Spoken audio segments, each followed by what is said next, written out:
Welcome to our channel. Today we how to uninstall Lorex Home app and disconnect from smart monitoring. Detailed guide step by step clearly. To uninstall the Lorex Home app, begin by locating the app on your device. On Android devices, swipe down from the top of the screen to access the notification panel. Tap on the gear icon to open the settings menu. Scroll down and select apps or applications. Locate the Lorex Home app in the list and tap on it.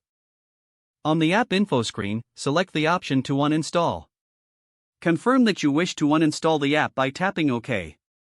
If you are using an iOS device, start by locating the Lorex Home app on your home screen.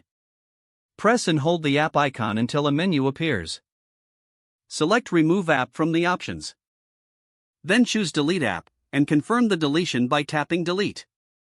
Next, to disconnect from smart monitoring, open the Lorex Home app one last time before uninstalling if you haven't done so already. Log into your account if prompted. Navigate to the Settings or Account Management section of the app.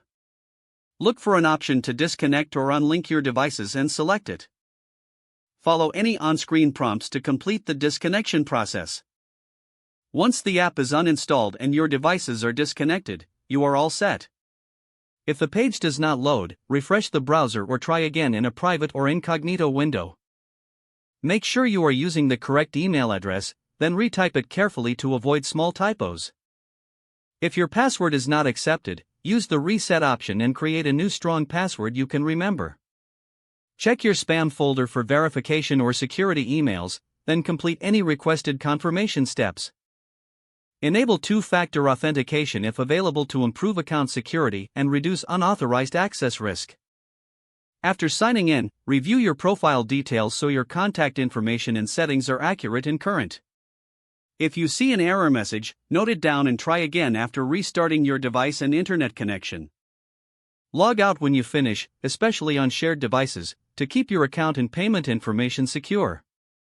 If the page does not load, refresh the browser or try again in a private or incognito window. Make sure you are using the correct email address, then retype it carefully to avoid small typos. If your password is not accepted, use the reset option and create a new strong password you can remember. Check your spam folder for verification or security emails, then complete any requested confirmation steps.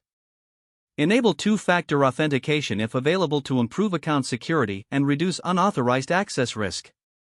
After signing in, review your profile details so your contact information and settings are accurate and current. If you see an error message, note it down and try again after restarting your device and internet connection. Don't forget to like this video and subscribe to our channel for more step-by-step tech guides.